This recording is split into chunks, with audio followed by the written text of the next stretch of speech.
A little applause when I get up, if you don't mind. I said a little applause.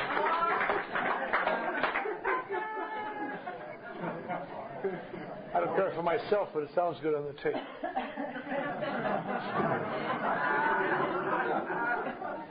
My name is Clancy Emerson again, and I'm an alcoholic. I'm glad to be here this morning to discuss the following steps. We talked last night about the acceptances, the really non-debatable acceptances. We had trouble with drinking, trouble with sobriety, and somehow we got to come to believe there's a power here greater than us, whether we can see it or describe it at any given moment. Thirdly, that we're going to try to make a decision to turn our will and our life over to that power. And that's kind of a nebulous thing unless you can put it in the realm of, well, I'll do it, my sponsor says, which is really the basic predicate when you're starting. But as you get along sober longer, you have to find more abstractions. It's very difficult.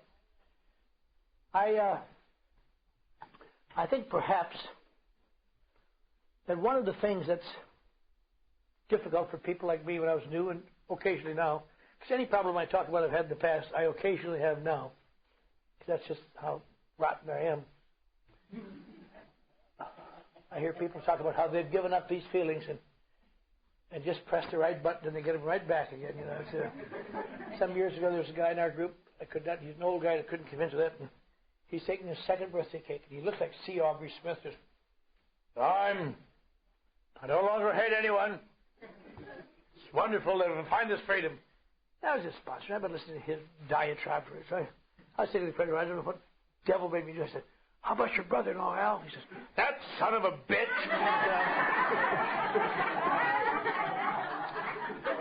Every time you think you're free of all emotions, just wait a second. Yeah. I think I mentioned this once a couple of times when I talked about the closest I ever came to being truly spiritual. It was at the International Convention in Miami Beach in 1970. And it was a very thrilling convention. Bill Wilson was wheeled on the stage and gave his last talk. But again, I don't know why I'm getting off on this. I'm not talking about the steps. It's just interesting little things to me. Bill Wilson, I'd heard him talk several times at the international conventions. I'd met him. I sat in his office for an hour in 1963, and I knew him at least as a sycophant. And we came to the Miami Beach convention. He was the scheduled speaker Friday night. And they came out and said, he's too sick.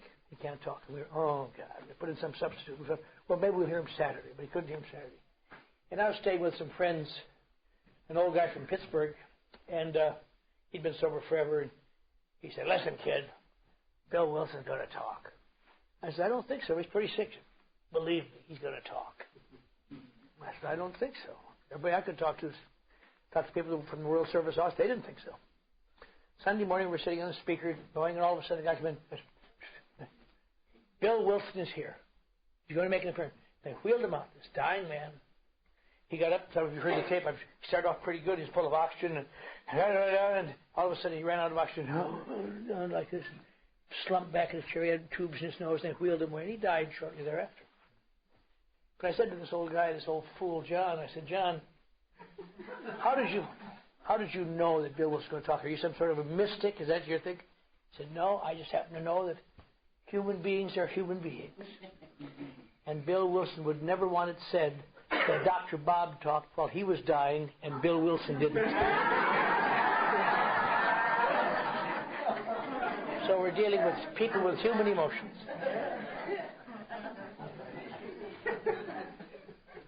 But so the point is, why are we, with all our emotions, why are we going to go into these next things? And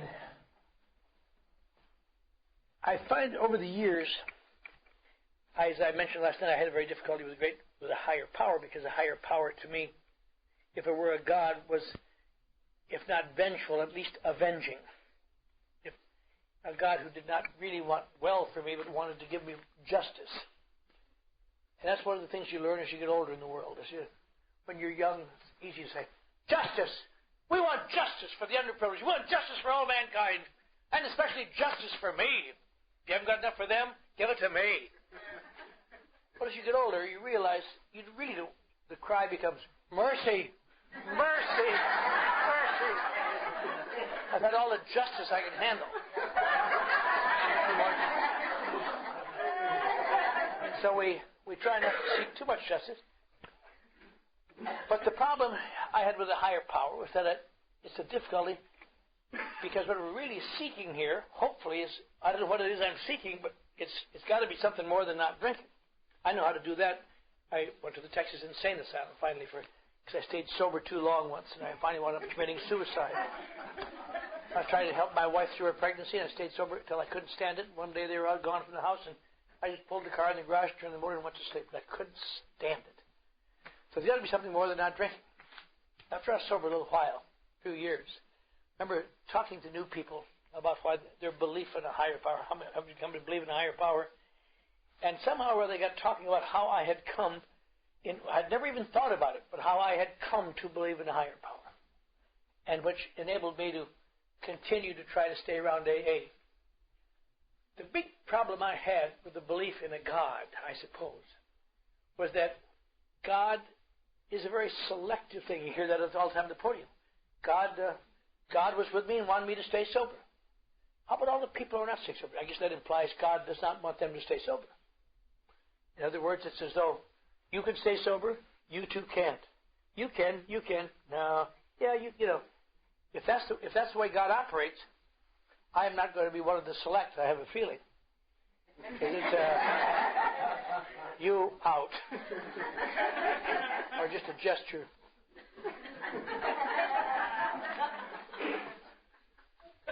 Those of you listening to this tape, I'm sure you missed that gesture. It was beautiful. Hey, I could hear somebody somewhere saying, I listened to all this crap, but the only good thing was the gesture, and I missed that.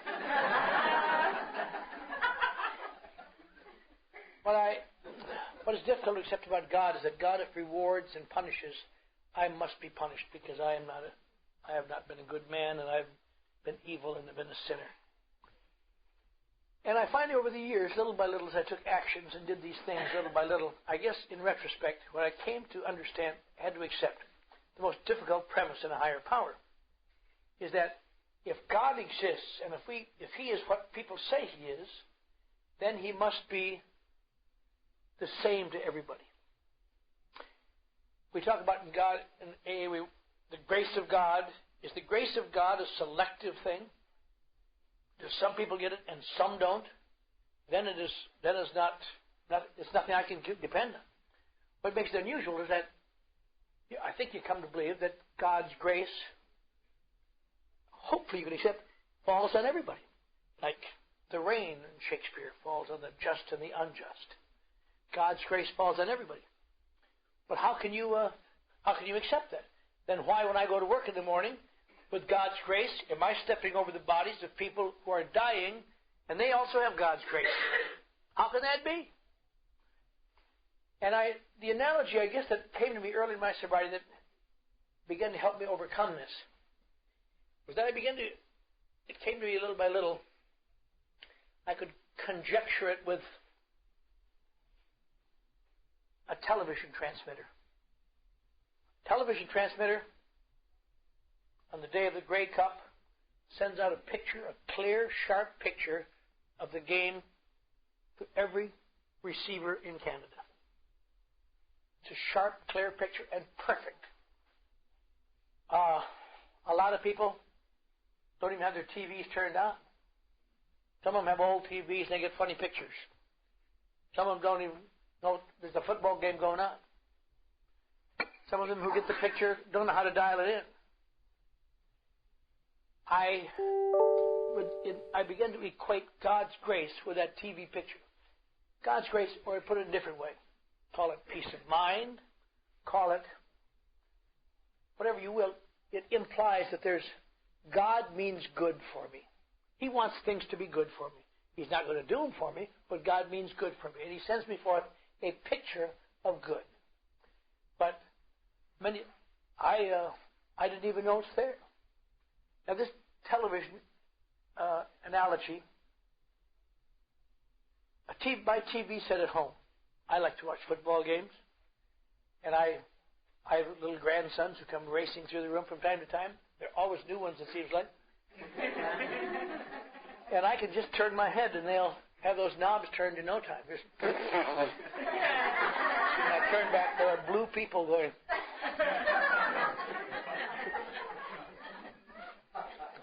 Now, the nice thing anybody learns that's got any common sense is that you learn there are dials that I don't have to know how they work. I know horizontal hold when the thing's going, but that's vertical hold. I guess I turn it and it stops it. Once one goes, horizontal hold, anytime it pulls it back. When the faces are blue, you turn the tint. And little by little, the sound is funny, you get it back on. I don't have to know the theory of electrons racing through some kind of a tube in there, or microchip.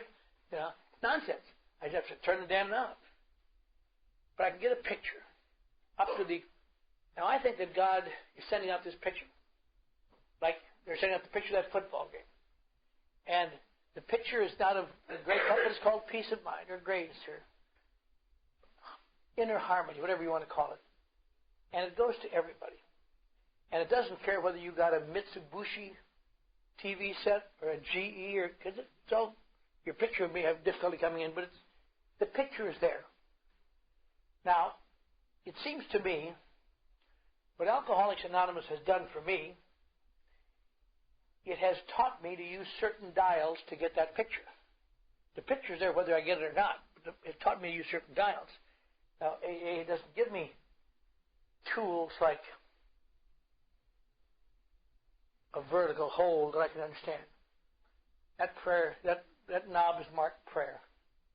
I don't understand if it works or not. I've been praying intensely, or to some degree of intensity, for over 3 decades. And I couldn't tell you today for sure that any prayer I've ever said got anywhere. I would like to think it did, but I don't know. There never was. The heavens didn't open and say, okay. But I know this. When I turn that knob, the picture gets a little clearer. That's why. Other knobs are not marked color, tints, horizontal hold. They're called love or service or doing something for someone you don't have to. Things that really don't seem to have any application. But they don't have to. I don't have to know why they work. When I do them, the picture gets clear. But unfortunately, I'm a human being. And I'd rather just have the picture stay that way. Now, once you get a clear picture, which I've had a few times, a lot of times when I think about it, you think, now it should just stay like that. Now, what's the big deal? Somehow it seems as though our TV sets are on the back of pickup trucks. Every time you get a picture, oh, shit. Incessant tuning. You just get tired of it. I'll learn to live with them like this. To hell with it. Get up. I declined to get out of my easy chair to walk to that TV set one more time. That's too much. But I could accept that analogy. It has satisfied me intellectually and emotionally that God's grace does fall on all of us. It is now incumbent upon me to take actions to bring that picture. And it's never going to be perfect and stay perfect. Because unfortunately, I am a fallible receiver. I have to be very careful sometimes that I do not base my life on direct messages from God. Because the messages are right, but my receiver's wrong. I remember when I was relatively new, God once upon a time told me to quit my job and punch the guy on the way out. And now sober almost 2 years. I said, well, thy will be done, Father.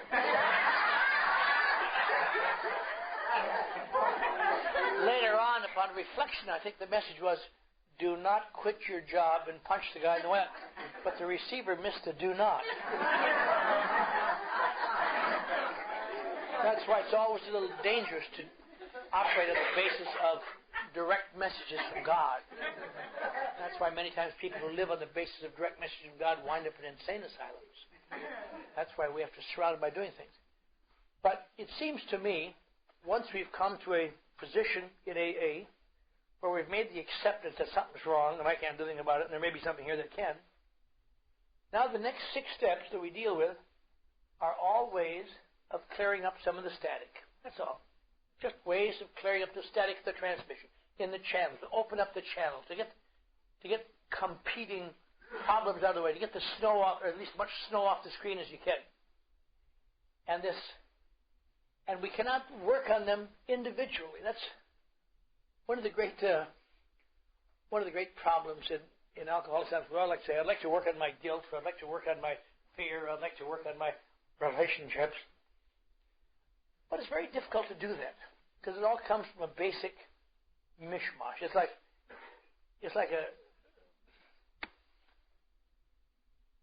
ice cube container in the refrigerator. You know, there are some ice cube containers where they're made of plastic, and you can just make 2 ice cubes. So that's how I like to fill it. I like to work with those 2 ice cubes. But unfortunately, the one I have, and I suppose most of us, is the old metal kind where you put enough water for 2 ice cubes. You don't have 2 ice cubes. You just have a 1/16 of an inch all over the whole pan. And there's no way to do this easily. So you have to work on everything little by little. And it really is a drag. But once you begin to understand that, you'll realize you're not going to find big spiritual nirvanas no matter how hard you cram between now and 3 o'clock this afternoon. It's just going to be a long, endless process. And I think that's the 4th step is one that most of us would accept as where you begin to take these actions. Up to then, it is the first 3 steps. I think you must take again and again, and you take them every time you go to a meeting. You take them every time you listen to your sponsor, and you take them on and on. Because their intellect does not get you better. You have to alter emotional reactions and perceptions. And in my experience, I would never have anyone take an inventory early on in their sobriety because they don't have enough. That's what's wrong in many times of when people think they have taken their inventory in a treatment facility. I know they take the 12 steps in. There's nothing wrong with that. But it certainly is not the end-all of the 12 steps because you can't take 12 steps, these 12 steps in 28 days or 28 weeks or 28 months or 28 years, really. Because there's always something going on. But if you take an inventory after 5 or 10 days of sobriety, you get one of 2 things. You either get an inventory that says, well, there's really nothing wrong with me. I drank too much and now I'm sober. And this is fine, thanks. Or else you get an inventory that says, everything that's ever happened in the world is my fault. I was responsible for the flood. And both of them are equally inaccurate. That's what you get, when you're operating on just reaction, alcoholic reaction, perception. So I think those are the 2 great underlying causative factors of alcoholism. I mean, in alcoholic emotions are pride and guilt. Pride is a compensation for feeling less than. I don't know very many alcoholics who really have pride, but they've developed a compensatory pride to disguise their feeling not enough. So you come to write a 4th step in AA, and I think you have to be sober a little while. You have to have enough security to admit how insecure you are. It's a funny thing. When you're insecure, you can't really admit you're totally insecure. You have to be somewhat secure. You have to have something to stand on while you discuss the flood that's swirling around you. And so you take the inventory. It has been said that this is where they separate the men from the boys. I suppose it is one of 2 steps. Bill, in the 12 and 12, describes the 6th step as the step that truly separates the men from the boys. And there's something to be said for that. But here, I would suppose in practicality, more people have balked at the 4th step than at any other step. That's where they stop. That's where they change. That's where it all begins to look different. And yet we must take this, even though it seems to have no immediate application and seems to be a very painful thing to do. I want to work on individual things. I want to work on my relationship to my children. I want to work on how I can get along with the work. I don't want to work on just continually opening up things I've spent years to try to forget. But it goes back to that same old concept. You cannot work on specific things very well when you are in a shambles. You must build a foundation somewhere. I was thinking of that analogy that I used to thought of years ago. In my backyard, there's a lemon tree. And sometimes a big lemon tree, it gets very dry because we live in a desert. Sometimes that lemon tree needs watering badly. Based upon my perception of how to take care of things, I would watch a lemon shrivel a little bit, and I'd get my ladder and go up and give it a little water. And here's another one over here. Jesus, is there no end to this? Fall off the ladder, and some boob comes along and says, why don't you just water the trunk? Because there's nothing wrong with the trunk. The trunk is fine. It's that baby up there. And that's the way I've handled problems all my life. There's nothing wrong with the trunk. It's just a series of stinking lemons. They're just making me crazy. So it has to be some subrogation of my own wisdom to begin to work on things generally. And writing an inventory is a rather strong beginning. And sometimes we get to writing an inventory is a painful thing. I hear people sometimes surprised that say, I've taken the fourth step, and it really didn't make me feel better. It's not supposed to make you feel better. It's supposed to make you feel worse. When you write down what a craphead you really are, that's not liable to make you elated. Oh, wonderful. I just discovered I like to twist baby chickens next.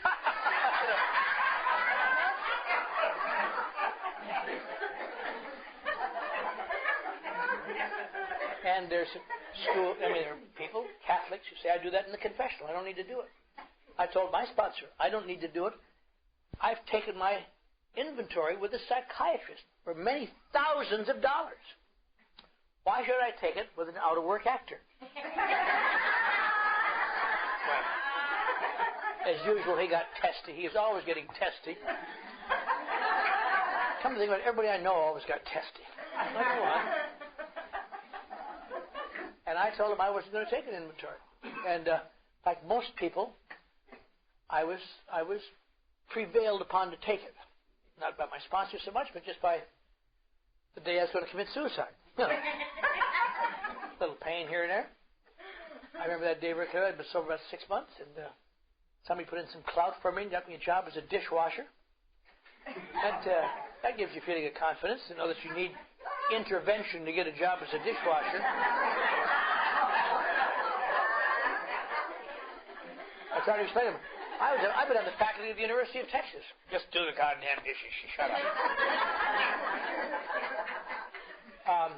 And I did pretty well for a while, but after about 2 days, I've been very keen as to when I'm being used. I can see that. It became obvious to me little by little that the busboys were bringing in more dishes than the waitresses were taking out. So I began to deduce these little pukes are getting dishes from other restaurants to humiliate me because I'm an Anglo.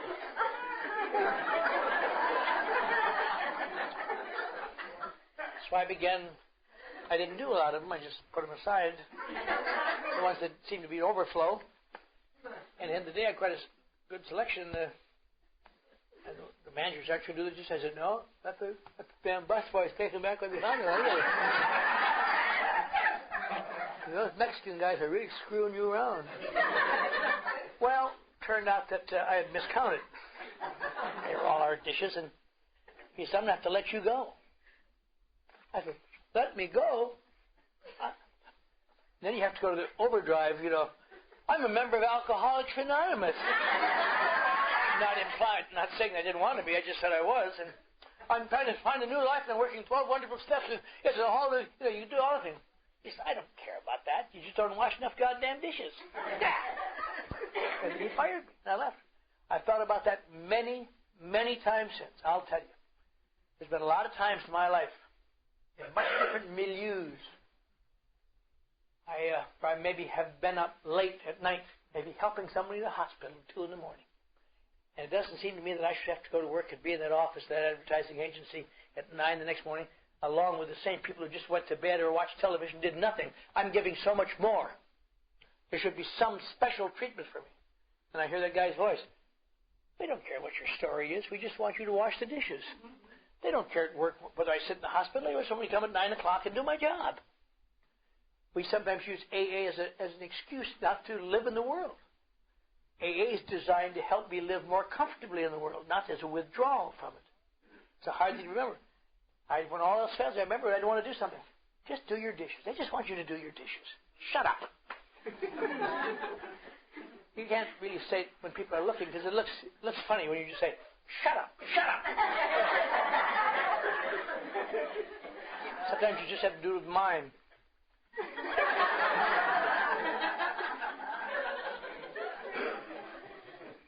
But that day I decided, I'd been sober 6 months, I couldn't hold the job as a dishwasher, I decided to kill myself.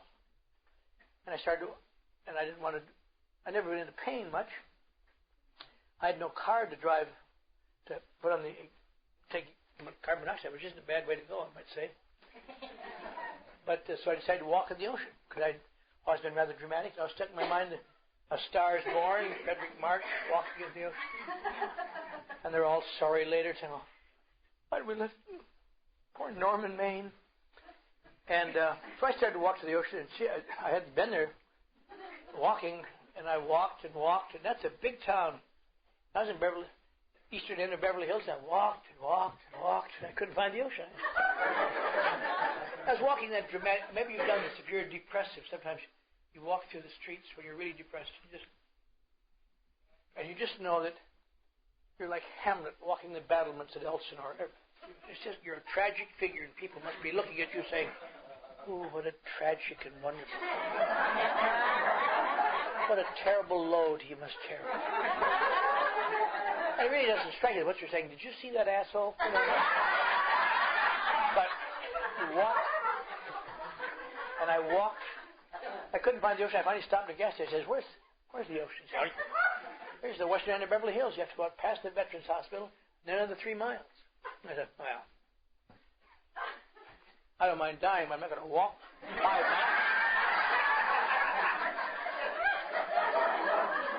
So I realized I'd walked into my sponsor's fare zone, toll zone. It only cost 10 cents from there, so I decided to give him a call. I hated to call him because he didn't like bad news. I discovered that over the years. Made him testy. But I called him. I said, I'm just going to, well, I'll try to touch his heart. I'll tell him, I used to be a good writer once upon a time. Well, I'll tell him a story that'll be so sad, even his heart will ring. He'll say, I'll come and be at your side, son. Hello? This is Clancy, Bob. Why don't you worry? Just a minute, Bob. I'll tell you, there's something you don't really realize. I lost my kids and my family and my home, and my parents have written me off. I'll probably never work in my field again. And I know that, Bob, but that isn't what I want to talk to you about. There's something you don't know about. Even inside of AA, Bob, there's something different about me, and I've been here 6 months. I've been going to meetings every night. But even here, people treat me different. They realize there's something different about me. I'm not, when they go to parties and everything, they don't tell me. They just go off by themselves. After meetings, they go and have coffee. If I stumble onto them, they say, sit down, but begrudgingly, but they don't invite me. When I sit down in the club, talk to someone, they find any reason to get up and go to a different table. I never get called on to participate. I get called on once. I tell them how I feel. I never get called on again. Bob, there's something terribly wrong with this. AA doesn't seem to be accepting me. And it suddenly struck me, this is true.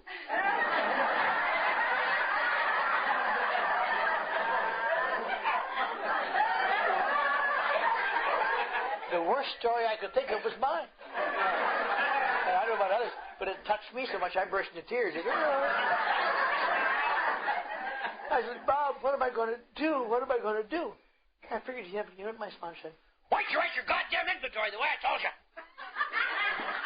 And I just explained to him why I didn't. I said, in my judgment, Bob, I've told you this before, writing in for doesn't help people like me. I'm already consumed with guilt and despair, writing and digging up that stuff can't help, Bob, in my judgment. That's the last thing in the world, I think. He said, in your judgment? Who cares about your judgment? You live in an abandoned car. If I wanted your judgment, I'd come out and put my head in the back window and ask you for it. Well, I'm living in a big house in Pacific Palisades. Who cares how it looks to you? I'll tell you. My sponsor was rather peremptory, I'm sorry to say. He did not know much about sponsorship. Several times I thought in that first year, that was one of the times right there. If I had the money, I would call up the World Service Office in New York and have this man stopped.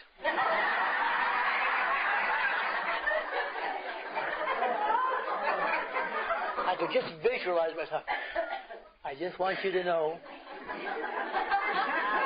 there's an old-timer in Los Angeles killing newcomers. And I'll give you his name, address, and phone number. I never had the money to do it, unfortunately. Now it's many years later, 30-some years later. When I talk to the World Service Office, it's all different. I say, no, I'm not.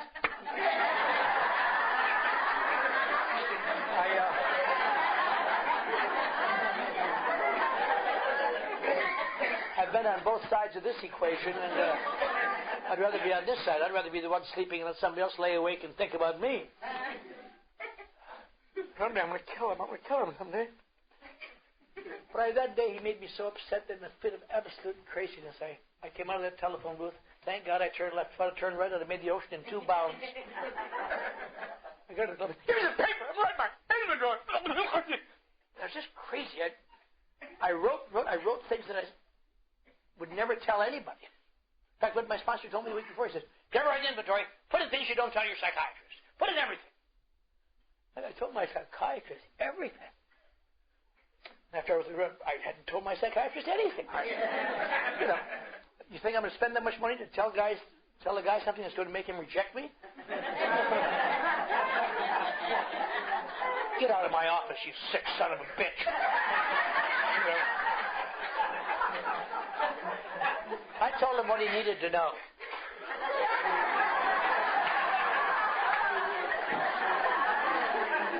Unfortunately, he couldn't do it. He didn't have enough ability to handle it. So I wrote this inventory, things in which I wasn't the hero at all. Oh, God, hideous things, terrible things. I got all done with that. Boy, I had a little terrible feeling when I realized what a filthy thing I was, but I had a little feeling of relief, too. Because I'd written this inventory, and despite what that old fool said, it didn't make me all feel all much better. I proved writing an inventory didn't work, and that cheered me up.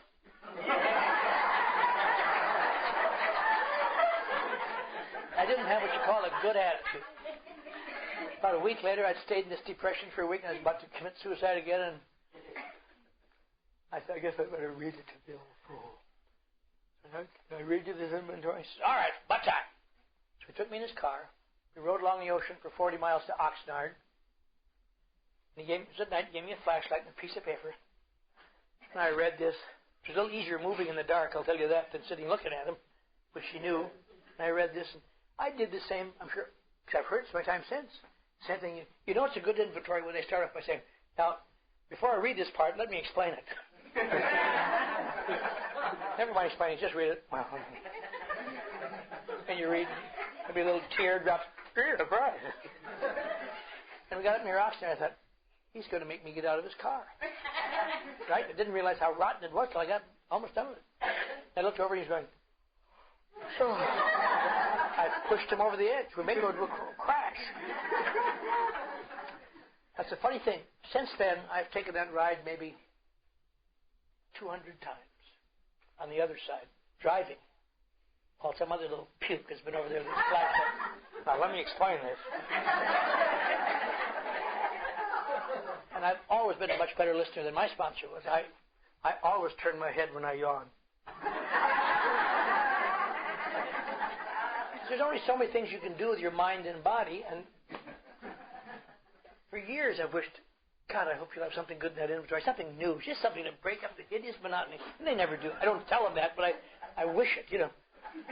Isn't there something new? After a while, you just get to hear patterns, because they're all, humans are remarkably the same down at that level. Alcoholics are, you know. You can almost tell. Tell when they left something. Didn't you leave something out there? People talking to that bitch? No? But that is usually followed by that. And on and on. But I wrote an inventory, and my sponsor shared his weaknesses with me, much to my surprise. And as a result of that, I felt better. And I, later on, looking in the book, discovered in the big book, Bill Wilson talks about once you have taken this step, if you have left nothing out, you find a walk on a big highway with God, hand in hand. As this morning, I was glancing chapter 5, in step 5 in 12 and 12, he writes a good description of this feeling. Provided you hold back nothing, your sense of relief will mount from minute to minute. The dammed up emotions of yours break out from their confinement and miraculously vanish as soon as they are exposed. As the pain subsides, a healing tranquility takes its place. And when humility and serenity are so combined, something else of great moment is bound to occur. Many an AA, once agnostic or atheist, tells us that it was during this stage of step 5 that he actually felt the presence of God. And I believe that to be literally true, because there's been so much jammed up and dammed up. And you know that of yourself, as long as it stays within you, it is completely out of perspective. I think that's the secret of all of AA. Every time you talk about something, every time you write about something, it is never so horrible, because once it gets outside you, it becomes a finite thing. I'm sure most of you have experience of where you just tell somebody that's just making you crazy, and shortly thereafter, it was just another thing. Small, finite thing with finite answers. But the 4th and 5th step is an easy step to understand how it works after you have done it. But before you do it, it is always very difficult, because we can always say, well, it wasn't anything. But to every individual, it means this. I must expose things that I am not confident there's anyone else like me. And you say, how do I write an inventory? What do I put down? Big thing, the mechanics of, we don't pay much attention, but the mechanics of writing an inventory. Now, the big book has this thing on fear, resentment, written in 1938. And we become, well, I'm not putting that down, but we become much more sophisticated since then. We understand there's a lot more that we have to deal with in fear and resentment. And the tendency sometimes to put down long, just a hideous 88 pages of self-obsessed biography, autobiography. Some people just write a few sentences and on and on. And it's very difficult. One of the things, since I've listened to a lot of inventories, and I have sponsored a lot of people over the years, which incidentally, talk about step 12, but sponsorship to me is the most valuable single tool in all of AA, primarily because when I'm thinking about that sick puke, I'm not thinking about this sick puke. That's like a paid vacation in the country. Yeah?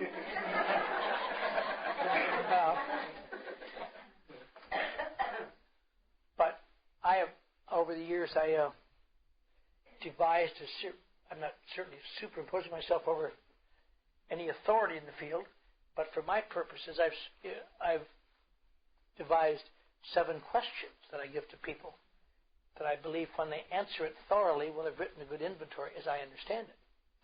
And the questions are, there's all sorts of ways to do this. Hazelden puts out a book that you cannot finish if you live with 2 lives, and there are some people who seem to be rather prurient. Their whole outline on 5th step is sex. It's just as though, tell me some more about that. Call me up at home.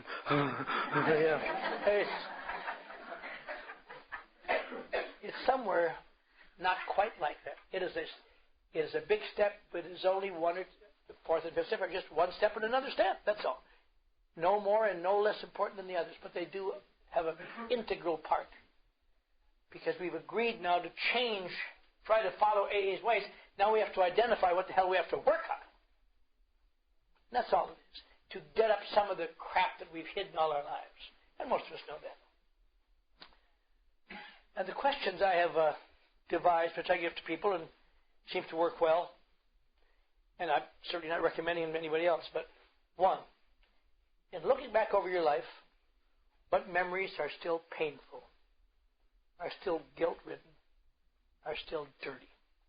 Sometimes the answer to that one goes for 20 pages, sometimes for 1 page. 2, in what ways do you feel inadequate as a person? 3, who do you resent and why?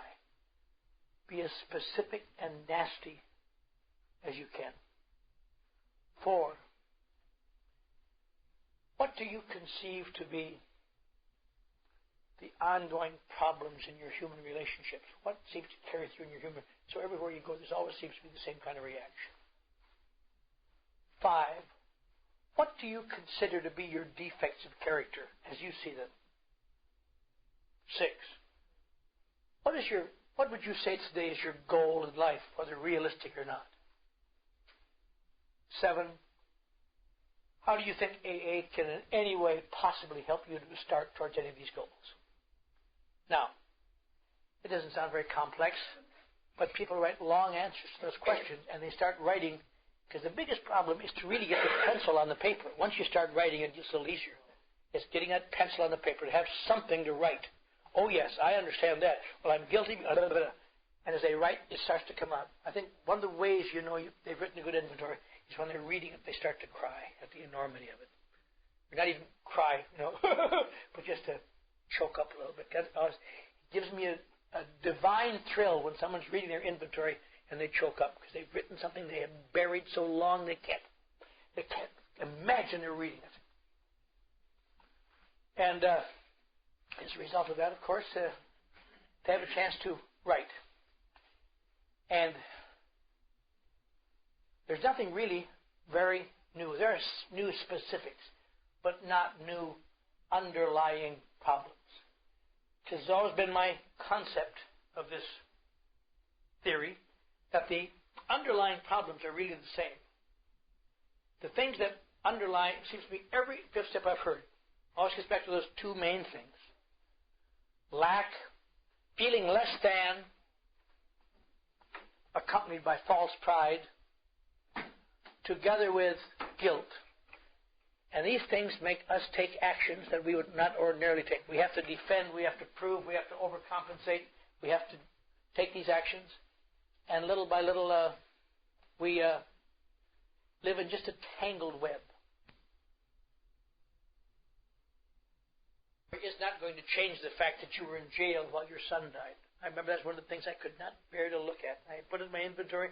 I swore I'd never tell it to souls. It was just so hideous to me. And I've mentioned thousands of talks since that we've talked to people who've lost their children. Now, there's nothing in my inventory that's going to make me, or my sponsor says, going to undo that. My son's grave is going to be there, and I'll have been in jail and feel as though I caused his death. That's how I felt. But as a result of the inventory, I began to realize I did not cause his death. It's a natural phenomenon. It's a fact of existence. But there are ways it need never happen again. And that then is then and now is now. And sometimes I think one of the great things about AA, it makes me look back at many of the things I've done almost as though they were done by a mentally retarded brother. Someone who's doing the best, really, someone who was really doing the best he could but had no tools to do it. Just stumbled and went from crisis to tragedy, and never understood why. Just no cause and effect in any way. And I think that's the great value of the fourth and fifth step. You begin to realize that these are not singularly evil things you've done. They're natural results of people who stumble and don't know what they're doing. I believe that at any given moment in life, everybody thinks they're doing as best they can. I have always believed that. That's what makes problems in international relationships. We keep saying, well, we're fighting Hitler, good against bad. But Hitler feels he's fighting the United States, good against bad. Everybody feels they're right. People always feel they're right. They can justify why I'm right and you are wrong. They talk about the terrible pogroms and the terrible Holocaust in Europe, millions of Jewish people. How can anybody assume that's right? Because the Jewish people have for centuries ruined our country. We must rid ourselves of them, and if they won't leave voluntarily, they must be exterminated for the good of the world. Everybody feels they're right. I mean, the great battles of the medieval times, armies fighting, both of them to convince the other one, my approach to love and God is better than your approach to love and God. Great armies wheeling and marching out through Central Europe and the Crusades. So it isn't a matter of feeling that you're right. It's trying to find a better knowledge of how to go about things. And in the fourth and fifth step, I have made truly the first major surrender of my sobriety. I've surrendered. I've said, yes, I drink too much, I'm sober too much, and I can't say it's sober, and I don't like drinking, and life is terrible, and maybe there's a power here, and I'm going to try to surrender. But I actually operated on that power. And I think you must have some security to do this, because no one is going to expose themselves like that if they have, without having some hope that there's a reason for it, because I can't see the reason. In other words, voluntarily, I must do something that I spent my life trying to not do. I must open my armor and make myself vulnerable. Now, one of the little mechanics in AA is that who do you take this fifth step with? Now, where I live, it is rather common, I don't know if it's good or bad, but you take with your sponsor. And people say, what if your sponsor gets drunk and talks about you? I don't think anybody cares about you. Your fifth step isn't all that wonderful, really, but I can remember a lot of things people did. I just can't remember who did them, you know. If I could, I'd be a rich man today. It really is rather extraneous. In the book it says maybe you want to go to a clergyman or a complete stranger. I would much rather take my chances with my sponsor than a complete stranger. I don't know what he's going to do with it at all. You say you're with a star and the globe?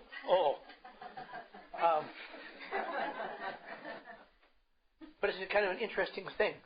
I'm willing to trust my sponsor with the direction to save my life, but I don't want him to know what's wrong with me. I'm going to impress him.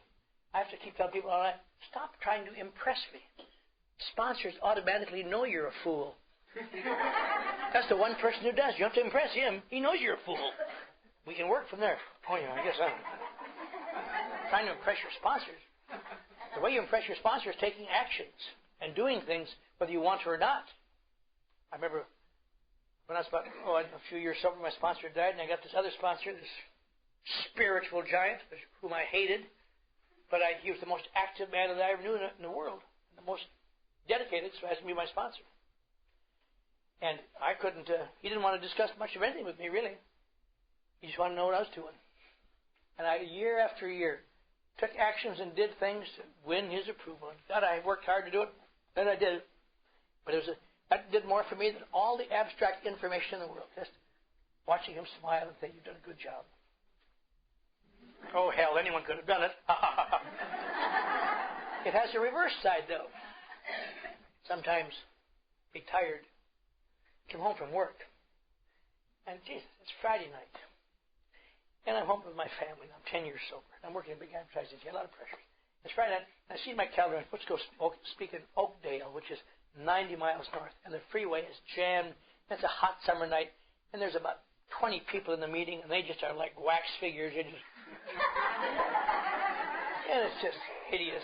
I'd rather sit home and talk to a painting, you know. And I called my sponsor. I said, Chuck, I said, don't misunderstand me. I'm very grateful for what he's done for me, but geez, you know, I'm out all the time. And tonight's Friday night, and some of my kids want to go to the show, and Oakdale up there is 90 miles, and it's just too hot, and the traffic's too bad going out of town. Wouldn't you think it'd be all right to call him and say, get another speaker close by?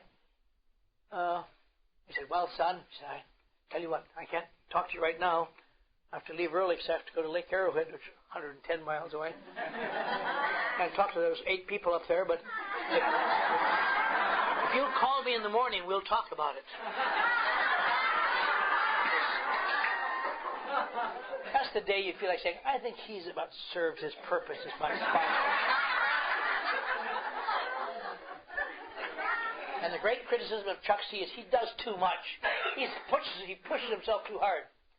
But he always felt better than the people who were criticizing him. There's a moral there somewhere, but I can't make out what it is.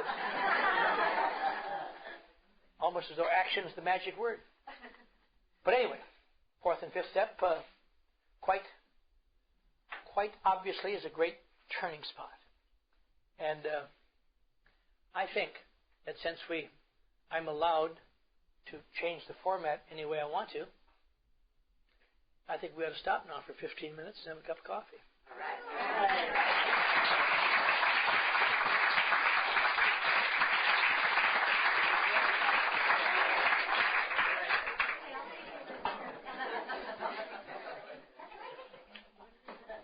Good idea.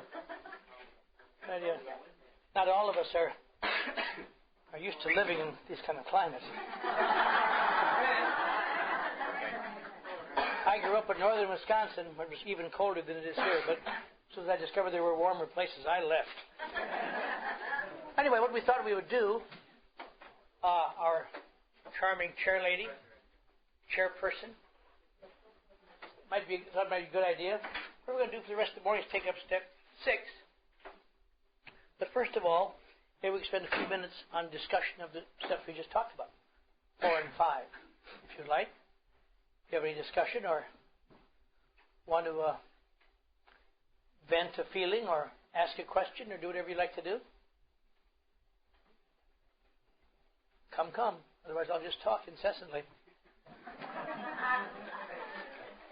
Incidentally, I would say in passing, I had not intended to put those on the board. I didn't think they'd be deathless prose, but a couple of people at the break asked me if I'd write them down. So that's what it's about. And I'm not saying they are better or worse than anything else. They're just something I've used successfully over the years.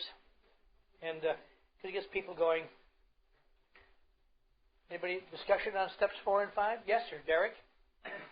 I know it's a funny name, but try not to laugh.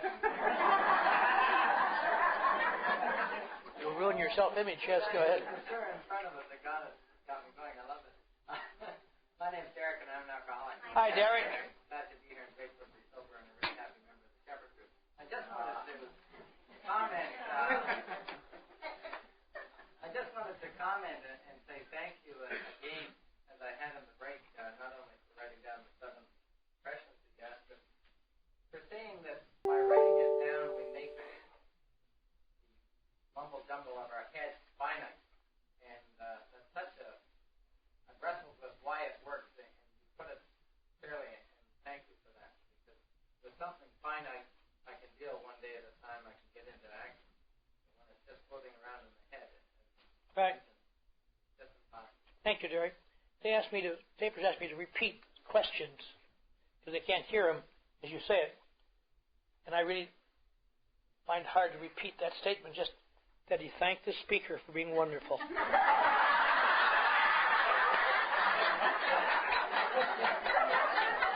Well, he wouldn't want me to lie on tape. Question? Yes, sir. Hi, Tom. I took my 4th and 5th about a year and a half into my sobriety, and I took it because I thought I was going to go crazy or drink. I procrastinated a long time. I had that guide to the 4th step from I carried around from Hazleton, and then unfortunately I didn't use it because I came up with a new guide to the 4th step with illustrations. But anyway, I did it. I was sort of amalgam of the way it's done in the big book and in the Bob and Bob, and then I did the best of my ability on my sponsor.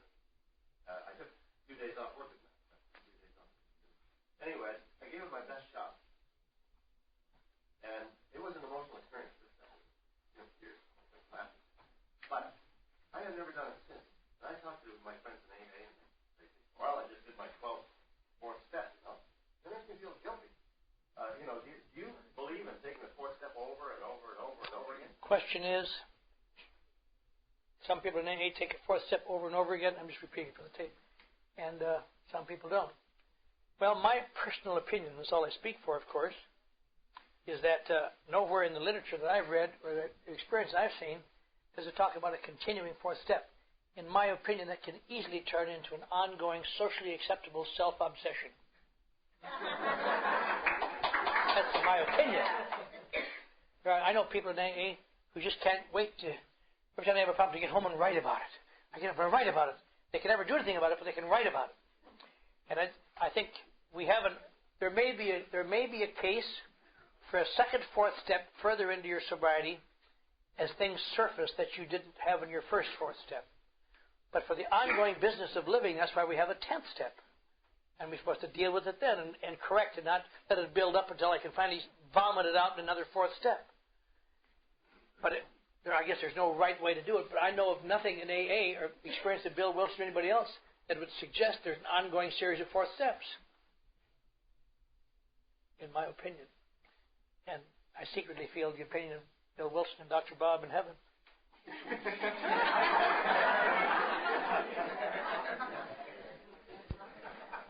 That's only our opinion.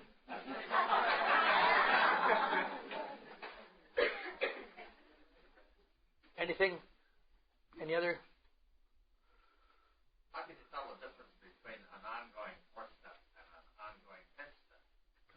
10th steps are supposed to be ongoing. Fourth steps, I think as he refers to it, well, let me repeat this for the tape. What's the difference between an ongoing fourth step and an ongoing 10th step? An ongoing fourth step is a fourth step traditionally where you sit down and write at length and so on, and then you take a fifth step with a sponsor or with someone else.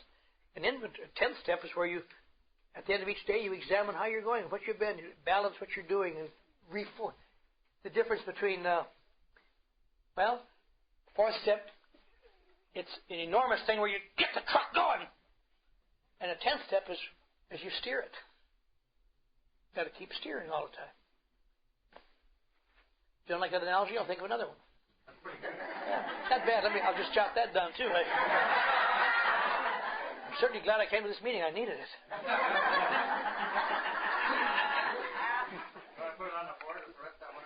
No, I can't read that. Yes, ma'am.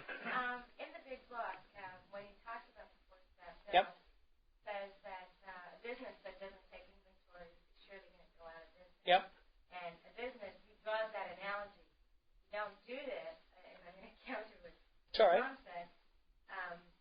I found for myself that I've needed to do this several times as I've grown more aware or gotten to know myself a little better, that I've needed to deal with some of these emotions. Well, in the 10th step, I'm admitting or, promptly admitting that I've done something or that I've felt something, but I'm not necessarily going to my sponsor and saying, oh, here's this revelation. I feel like this about myself, or I've done this and this and this to get love. Well, there's that point of view. As I say, I would have no exception to whatever works for people. And in my opinion, I've seen people take too big inventories. But I also know people who've carried it so far that they write inventories incessantly. They're till they cannot function in the world. Can't wait to get home and write about every time they have a feeling. Human feelings, it's an endless job to keep writing. Well, I had this feeling. I had rage today. We all had rage today, for Christ's sake. The point is it something that's really deep, or is it just somebody made me upset? Common sense. Well, I don't like to hear that kind of talk. I've sunk pretty low, but I haven't sunk to that, frankly.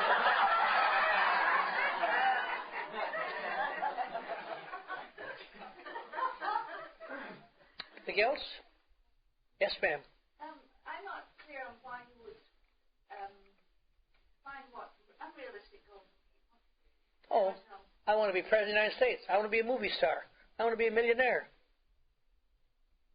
In other words, you might not put down goals that you thought were unrealistic, but put down whatever they are. These two really have nothing to do with the inventory. They just are lead-ins to lead them into the next steps. Why we want to start doing the things, because all of these steps from 3 on, all of these.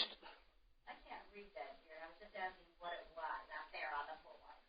Well, it's just the answer to happy sobriety, and I'm sorry you'll never find out.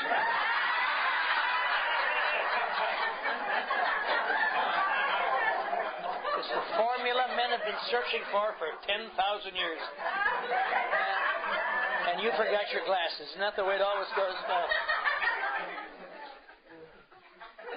But I think it's safe to say that none of these steps, if they're to be taken right, they all must be in addition to the power greater than ourselves. We must have the security of that in order to do it well, although we may not consciously aware of it. Otherwise, it just gets down to self-will and self-pride, and that isn't enough because it obscures us. And everything we can do to help reinforce the idea that a power greater than myself is helping me, giving me a little security to do this. I don't think it's possible unless you surrender to the fact there's a power greater than yourself. I don't see how you can write a successful fourth step. I don't know how you can do anything.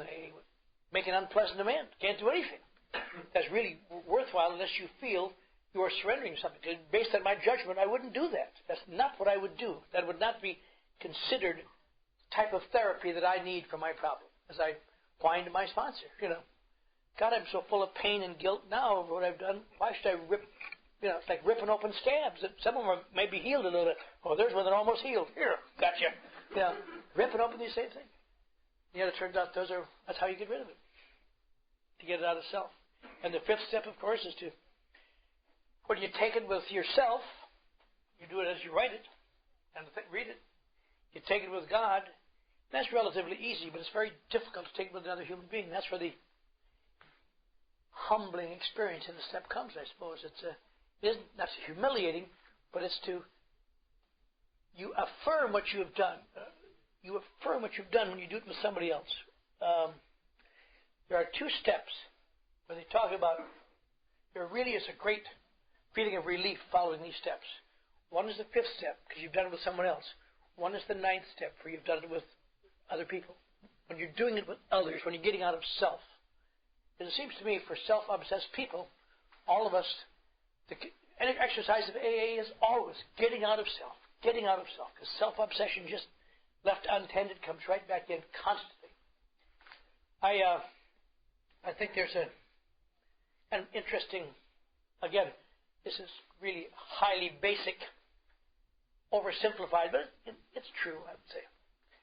One of the things that enables human beings to survive in the world, probably the most important thing that we are born with, is a sense of self-preservation. And that's what enables the species to survive, a sense of self-preservation. Without that, we would not survive. And we're born, all of us are born into a world that is an ideal world, where we are the focus of the entire universe. Unfortunately, we're too little to enjoy it. But when a baby lies here, he gets hungry. He says, "Ah!" Oh, baby's hungry. Here. They don't say, "Get a job, you little son of a bitch." When you wet your pants, "Ah!" Mothers can tell the difference in those cries. Fathers can't. I've fed a lot of kids with wet pants in my day. Eat it. You say you're hungry, eat it.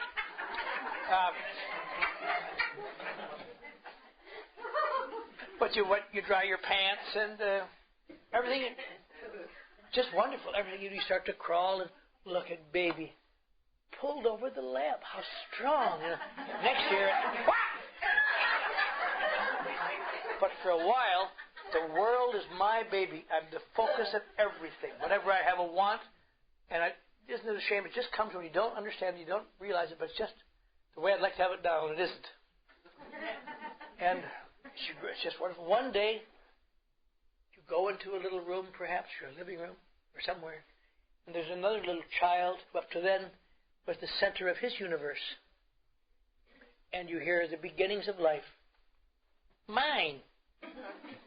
Mine. Whack! And the battle of life begins, never to end. Ever, till you die. You discover you are in the world with a bunch of selfish, stinking, lousy people who think their needs are as tough as yours. Or as important. And as you grow up, you learn that you must give to get. You have to play games with people. You must disguise your real wants. You have to say, "Gee, Ma, you're sure pretty. That's such a pretty dress, Ma. Can I have a dime to go to the show, Ma? All the little games that go into growing up and disguising things. And it's a funny thing, really, the maturing process, to all intents and purposes. The maturing process is really a continuing process to disguise what you really feel. You call yourself mature when you don't show your emotions on a continuing basis. You grow up, and people grow up. They have these emotions inside, the basic visceral emotions, and the abilities on the outside that enable people to live in a society without living in a cave and hitting people with clubs. You know, the world, we talk about honesty, the world could never exist with honesty. My wife says to me, what do you think of this dress? I think it's grotesque, for Christ's sake. Whack! I've learned to say, interesting. Very interesting. Yeah. And it goes on all the time. Bosses say, like that idea? Sure do. First law of survival in the business jungle, a little brown on the nose puts a little gold in the pocket.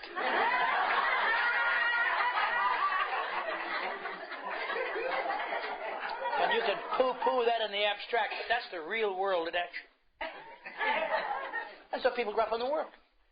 But they're still motivated. But all things being equal, I think it's safe to say, unless they're really unusual or psychotic, you wind up always the same thing. My wishes and needs are more important to me than your wishes and needs are to me. Nothing personal. I can see that I need it and want it more than you do. You can get along without it. I need it. That is why you find people, rich, successful, wonderful people. We went through on the way from the airport again and again. Stoplights. Why do they have stoplights? Because adult, mature people all are convinced it is more important for me to get through that intersection than you. And you wait. What? So society's had to say, now you children in the Lincoln, wait your turn, and let the little boy in the caddy come through for a while. Okay, now you, just like a grade school, it's just hideous. Because left to my own devices, I want what I want. I can't think of a single major law that is not directly or indirectly designed to protect someone or something from being used by someone or something else for their own purposes. The whole world is, I want what I want, and if it may be what you have, and I'm sorry for you. You'll learn to get along without it, and you'll be happy that I'm enjoying it so much.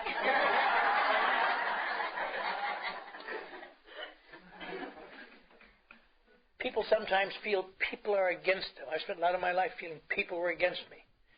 I've come to believe that as a rule, people are never against people. It is in some way that I am a threat to what they want. I am in their way. I threaten them in some way. I'm in somebody's way. If I step out of their way, they're not concerned about me. When people threaten me psychologically or financially or in my way between what I want, then I see them as against me, but not, or they see me as against them. I see people against me. And when I realize they perceive me as a negative force, that's why they're against me. They're not against me because I'm Clancy and Muslim. They're against me because I'm between them and what they want somehow. So one of the great things to discover was for me is that when I'm not threatening to people, they don't feel threatened. Most of them don't. Some people always will. But this concept of growing up, you always live with conflicts. Every human being has conflicts. There are a lot of conflicts. Because the world never is designed the way it should be. I get up in the morning, and I feel good, and it's just, go to hell. Not my fault. Not every day, no. He'll get over that. But 99 days out of 100, yeah. And I think, things are happening to me. And it turns out things aren't happening to me. I get up in the morning and say, traffic jam! Damn it! Another traffic jam to screw me up! Other days when I'm feeling good, I say, a traffic jam. That happens. I can wait. It's as though there are different kinds of traffic jams. There aren't. There are just traffic jams. It's how I perceive them is how they are. But everybody lives with conflicts because what I want is not what you want to give me. Always. And I got to give you something. The goal of life is to see how little do I have to give to get what I want. Whatever it might be, emotions, whatever it might be. This brings about a continual conflict. It's an interesting thing. You know, these conflicts, when driven to the extreme, when you become semi-goofy as a result of it, you commit suicide. I'll tell you something funny that you may or may not know. In my work today on Skid Row, I see people die regularly, sometimes every day. Die from alcoholism, die from crack addiction, which is the big new drug in Skid Row communities, that cheap crack, $3 a hit. See people die from hypothermia in the wintertime. See people knife to death. That's another phenomenon in Southern California. Illegal aliens come up, they're frightened, they have knives, and people get knives, and these poor pathetic bastards cut into a line, and somebody stabs them. See people fall in front of a bus and get run over, their head run over. See all kinds of deaths. But there's one type of death you never see on Skid Row, and this misery and agony. There's never any suicide. Isn't that funny? You would think that would be the number one cause of death in all this agony. Why is there no suicide? Because they've given up the outside. They just have the inside. There's no outside. They don't have to pretend to feel differently than they do. You know, commit suicide? People who look like you and me. Who get up every morning, no matter how you feel, you got to suck it together. About there to smile at dirty bastard you're like taking an Uzi to. Hi, how are you? How have you been? How's the family? Come home at night, have that beast nag at you, and those unnatural children raising hell, just problems and money. Now, a lot of people have tools to diffuse that. We all do. But if you don't, it builds up. Continuing conflict, it really pushes you into such a state of conflict that it overrides the most important instinct you have, which is self-preservation. I will finish self-preservation. And most of the tools that people like us have to live with is finding ways to deal with this conflict. So I say in Skid Row, we talk about in AA, living one day at a time. That's where they live one day at a time. Every day is just get through today. It's a hell of a way to live, but they live a terrible pain and agony and filth, but no suicides, because at least they don't have to pretend. That's why it's almost impossible to take people off Skid Row and get them back in the world. Because if they ever had it, they've lost it. The ability to cope with a structured world that's full of conflict. All structured worlds are full of conflict. So, their conflicts are quite simple. Having something to eat, find a place to sleep. Very simple. There's no have to worry about the report that's supposed to be in at 10 o'clock. Or the only girl I've ever loved has gone back to her husband.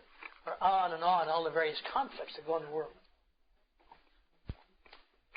So we all have to deal with conflicts.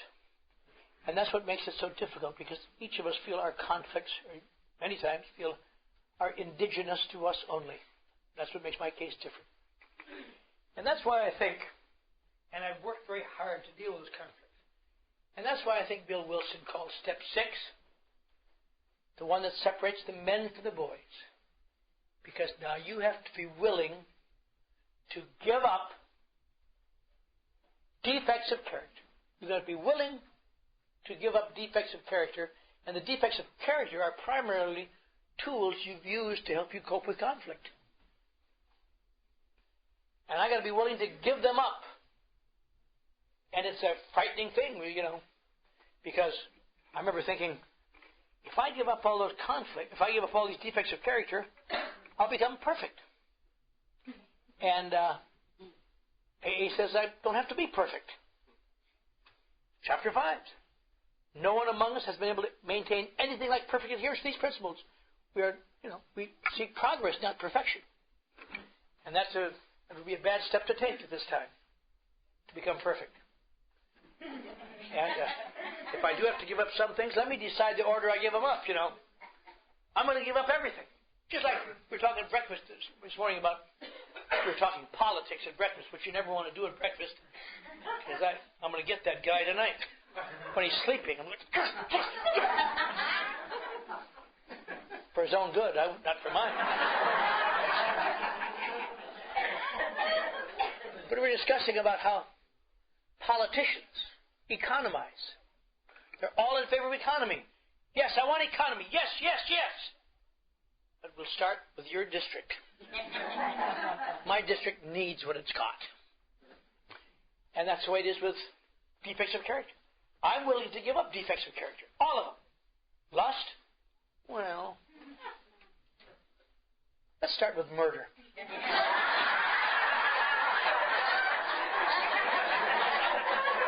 I'm going to give up murder. Then I'm going to give up piracy. I'm going to give up these things one by one, and I'm going to get to lust sometime later. But now they want us to make a commitment to give up everything. And we can't possibly give up everything. It always struck me that the sixth step is a very important step, because I must make a decision. Am I willing to give it up? I don't see how I can give it up, and if it maybe not happen in the foreseeable future, but I have to be willing to give it up. I have to sign an agreement in principle with the divine corporation, saying I'm not sure how we're going to tie it all together, but in principle I'm willing to make the sale. I'm going to give it all up. And it's hard because there's a lot of things involved in giving up these things.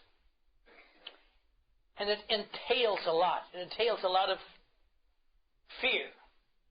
My friend Sandy Beach in Washington uses a story a lot that I think entails. He talks about a little boy wakes up in the night, 2 o'clock in the morning, he's got a toothache. And he knows that 2 aspirins will make it better. But he doesn't call for his mother. And at 3 o'clock, still aching. And at 4 o'clock, it's still aching. And finally he gets so bad, he says, Mother. He says, yes, I've got a toothache. I'll get you 2 aspirins. And she brings the 2 aspirins. And it's all right. Now the question is, why did he hold off? And the answer is very simple. It's the same reason we hold off when we deal with God, I think. He holds off because he knows there's going to be a hell of a lot more to it than 2 aspirins. The next morning she's going to say, Sonny, we're going to have to make a dental appointment for you. I don't want a dental appointment. My toothache's gone. Good thing to do. And you have to go to the dentist. And he's going to say, which tooth is sore? Oh, well, he's not going to stop there. He's going to check all your teeth. He's going to find 8 more cavities. He's going to make 12 appointments. It's going to be endless goddamn horror and pain forever. It's easier to lie awake and see if that toothache will go away. No end to it. Same thing with these things. I will try to survive the pain of these defects of character a little while. Maybe they'll ease up. I hate to take them to God because God knows where it'll end then. I might become perfect and become really a drag. There's a lot more to it than 2 aspirins that you take. And that's what the fear is. The fear of the unknown. The fear that we're going to have to give up everything. I'm sure some of you felt this way. The only pleasures I have in life are my defects of character. I have to watch them, of course, but now you want me to give those up and go back to the very reason I drank. One of the reasons is because even with the defects of character, not drinking, of course, life was just an endless gray tunnel. And that's what's wrong with AA. When you're new, you go to AA, and it's an endless gray tunnel. You give up whatever drinking, whatever technicolor there is, and you're going to be in this gray tunnel and become perfect for the rest of your life. And get little thin blue lips. And say, I don't believe I'd care to do that. That seems to be fun. And there's never any rewards. You might look ahead. Is there any reward after? Yes. After a year of endless pain, a hatch opens, the scrawny iron breath says, here's the medallion.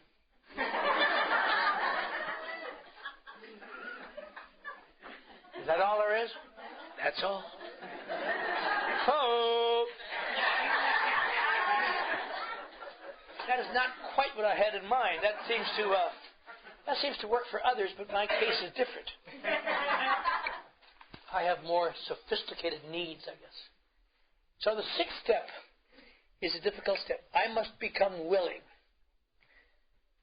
to have God remove all these defects of character